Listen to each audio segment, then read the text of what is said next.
सर्वमंगल मांगल्ये शिवे सर्वार्थ साधिके शरण्ये त्र्यंबके गौरी नारायणी नमोस्तुते। जय माता दी। स्वागत है आपका अपने चैनल विन लाइफस्टाइल ब्लॉग में।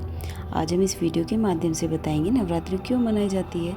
जैसा कि पूरे भारतवर्ष में हिंदुओं के द्वारा काफ़ी धूमधाम से दुर्गा पूजा का आयोजन किया जाता है, आखिर इन दिनों देवी दुर्गा की आराधना क्यों की जाती है, चलिए जानते हैं इस वीडियो के माध्यम से। जैसे कि महिषासुर नाम का एक दैत्य था जिसने कठिन तपस्या करके ब्रह्मदेव को प्रसन्न किया, जिससे ब्रह्मदेव महिषासुर से के समक्ष प्रकट होते हैं और बोलते हैं, महिषासुर मैं तुम्हारी तपस्या से प्रसन्न हूँ, मांगो तुम्हें क्या वरदान चाहिए। महिषासुर बिना समय गवाए बोला, मुझे अजर अमर होने का वरदान दीजिए। परंतु ब्रह्मदेव ने कहा, यह नियमों का उल्लंघन है, जो मनुष्य धरती पर आया है उसका जाना निश्चित है, इसलिए तुम कुछ और वरदान मांगो। तभी महिषासुर बोलता है कि हे प्रभु, मुझे ऐसा वरदान दीजिए, ना ही मैं मनुष्य के द्वारा मारा जा सकूं और ना ही किसी देवता के द्वारा।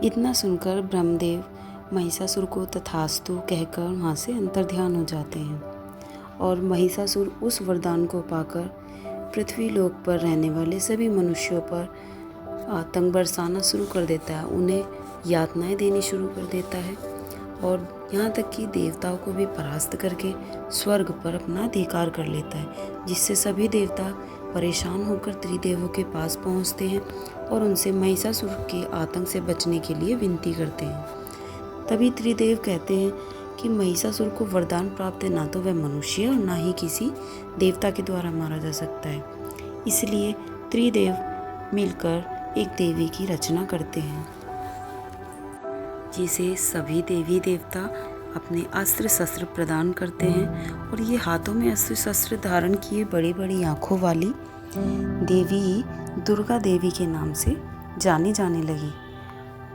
महिषासुर के समक्ष जब देवी दुर्गा प्रकट हुई तो माता के इस अद्भुत सौंदर्य को देखकर महिषासुर मंत्रमुग्ध हो जाता है और उनके सामने विवाह का प्रस्ताव रखता है।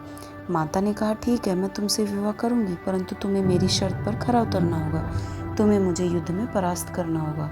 और महिषासुर इस शर्त को मान लेता है क्योंकि वो देवी दुर्गा की इस लीला को नहीं समझ पा रहा था और उसके बाद में युद्ध प्रारंभ हो जाता है।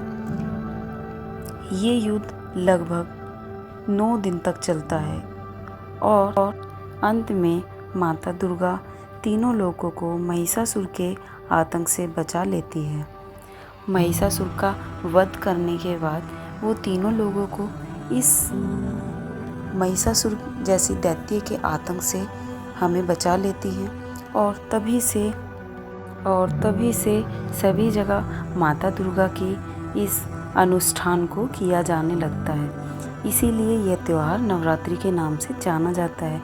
ये कलश स्थापना से शुरू होकर नवमी तक चलता है, वह दशमी को दशहरा कहा जाता है और तभी से नवरात्रि अर्थात दुर्गा पूजा का आयोजन किया जाने लगा।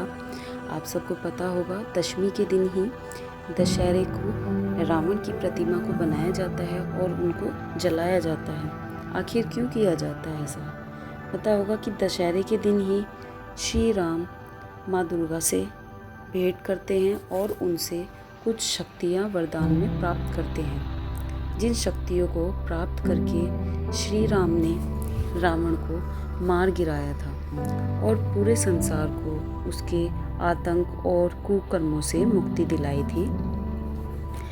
यहीं से लेकर 9 दिनों तक दुर्गा की बड़ी श्रद्धा भक्ति से पूजा की जाती है और इस समय माता दुर्गा धरती पर अवतरित होती है और मनोवांछित फल देती है। अपने भक्तों को इस त्योहार को ही नवरात्रि के रूप में मनाया जाता है। आप सबको मेरी वीडियो कैसी लगी प्लीज़ कमेंट करके ज़रूर बताइएगा। आशा करती हूँ कि आप सबको मेरी वीडियो पसंद आई होगी। मिलते हैं अपनी नेक्स्ट वीडियो में, तब तक के लिए बाय बाय।